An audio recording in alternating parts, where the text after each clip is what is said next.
শুভেচ্ছা,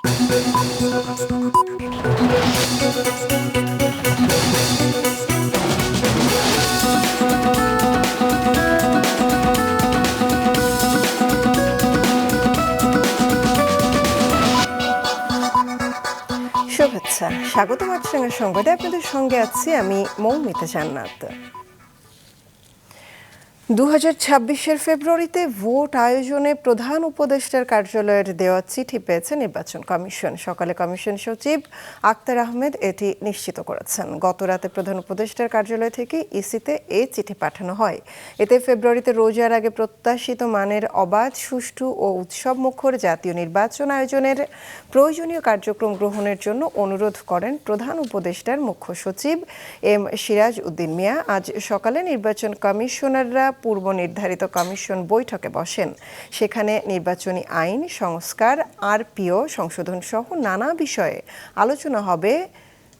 গতকাল দুপুরে প্রধান নির্বাচন কমিশনার জানিয়েছিলেন, ফেব্রুয়ারিতে নির্বাচন করতে ভোটের অন্তত 2 মাস আগেই তফসিল দিতে প্রস্তুতি নিচ্ছে নির্বাচন কমিশন।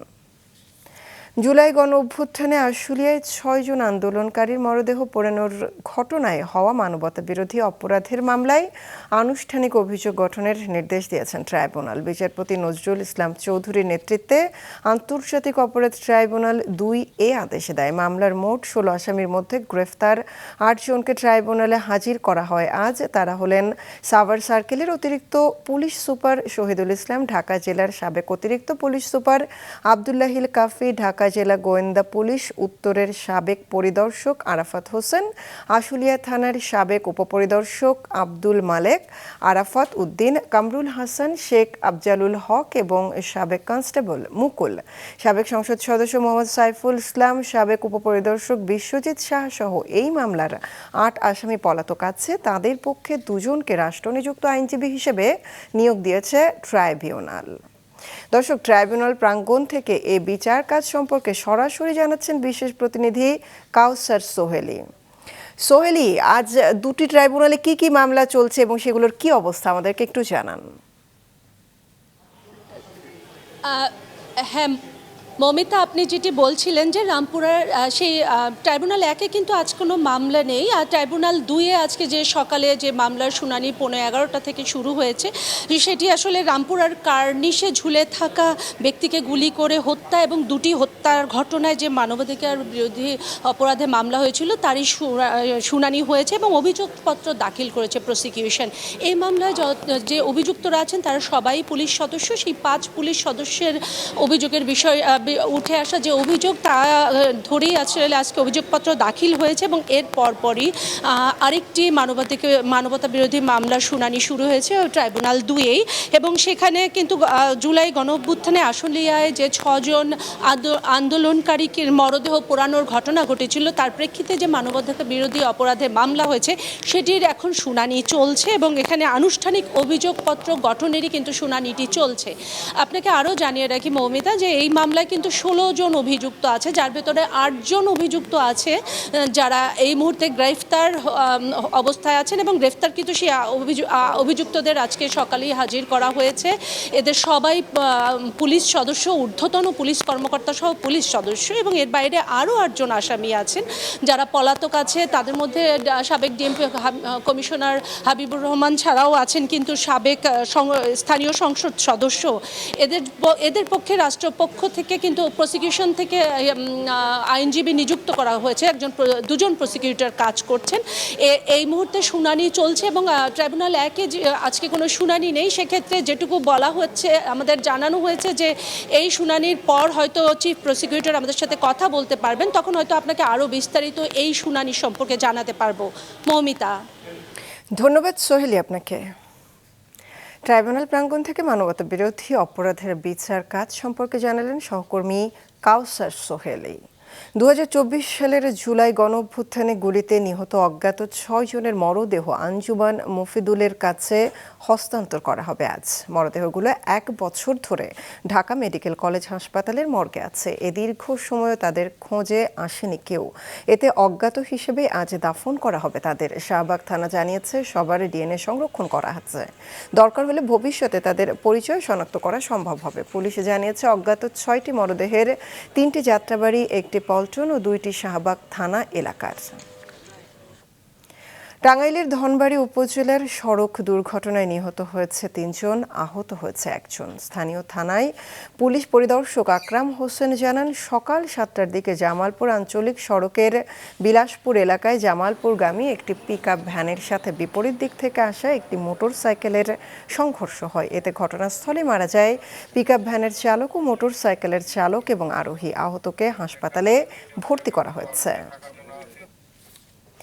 অব্যাহত ভারী বর্ষণে উজান থেকে নেমে আসা ঢলের পানিতে পদ্মায় তীব্র স্রোত দেখা দিয়েছে। এতে চরম ব্যাহত হচ্ছে ফেরি চলাচল। দৌলতদিয়া BIWTTC ঘাট ব্যবস্থাপক মোহাম্মদ সালাউদ্দিন জানান, স্রোতের কারণে নদী পার হতে ফেরিগুলোর দ্বিগুণ সময় লাগছে। স্বাভাবিক সময় 30 মিনিটের জায়গায় এখন লাগছে 1 ঘন্টারও বেশি সময়। এতে বাড়ছে জ্বালানি খরচ।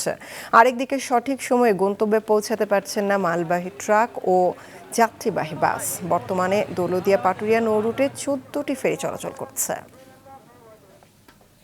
আবারও জলাবদ্ধতার কবলে পড়েছে চট্টগ্রাম। রাতভর ভারী বৃষ্টিপাতে নগরীর নিচু এলাকাগুলোতে পানি জমেছে।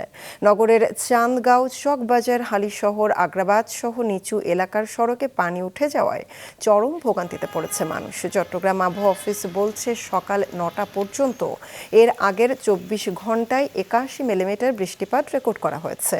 এদিকে ব্রাহ্মণবাড়িয়ায় গতকাল বিকেল থেকে ভারী বৃষ্টিতে শহরে জলাবদ্ধতা তৈরি হয়েছে। স্থানীয়রা জানায়, বছর জুড়ে উন্নয়ন কাজ চললেও টেকসই ড্রেনেজ ব্যবস্থা না থাকায় ভারী বৃষ্টি হলেই শহর ডুবে যাচ্ছে।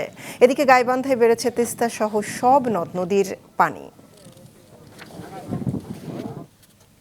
উজান থেকে নেমে আসে পাহাড়ি ঢল এবং কাপ্তাই হ্রদ এলাকায় বৃষ্টির কারণে হ্রদের পানি বৃদ্ধি অব্যাহত থাকায় কাপ্তাই বাঁধের 16টি গেট এবার চতুর্থ দফায় 3 ফুট পর্যন্ত খুলে দেওয়া হয়েছে।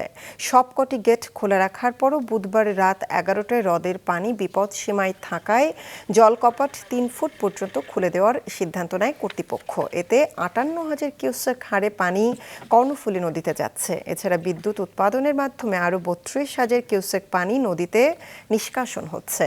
কাপ্তাই পানি বিদ্যুৎ উৎপাদন কেন্দ্রের ব্যবস্থাপক মোহাম্মদ হাসান জানান, 3 ফুট পর্যন্ত গেট খুললে বন্যার আশঙ্কা থাকে না, তবে এর বেশি হলে বন্যা হতে পারে।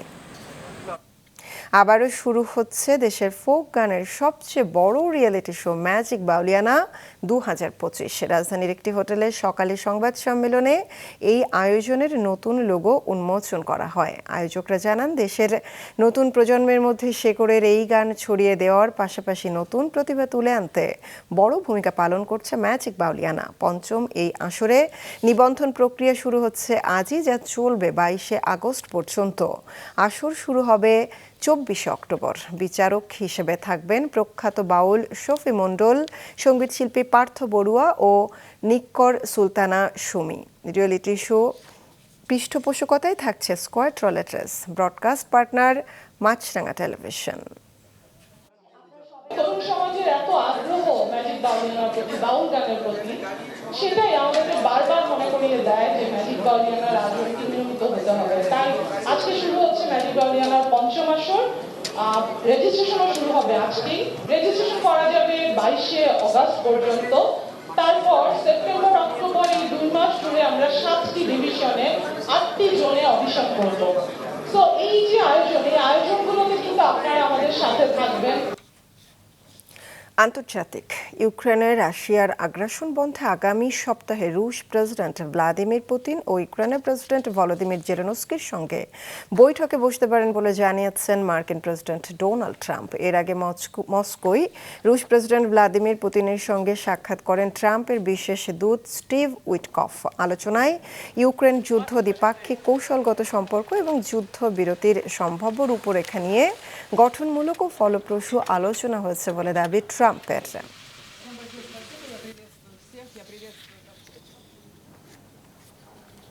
এই ছিল এখনকার মতো। ফেসবুক আপডেট পেতে ভিজিট করুন মাছরাঙা টেলিভিশনের পেজে, ইউটিউব চ্যানেলও দেখতে পারেন আমাদের সংবাদ প্রতিবেদন অনুষ্ঠান। আমাদের পরবর্তী সংবাদ দুপুর 2টায় দেখার আমন্ত্রণ রইল।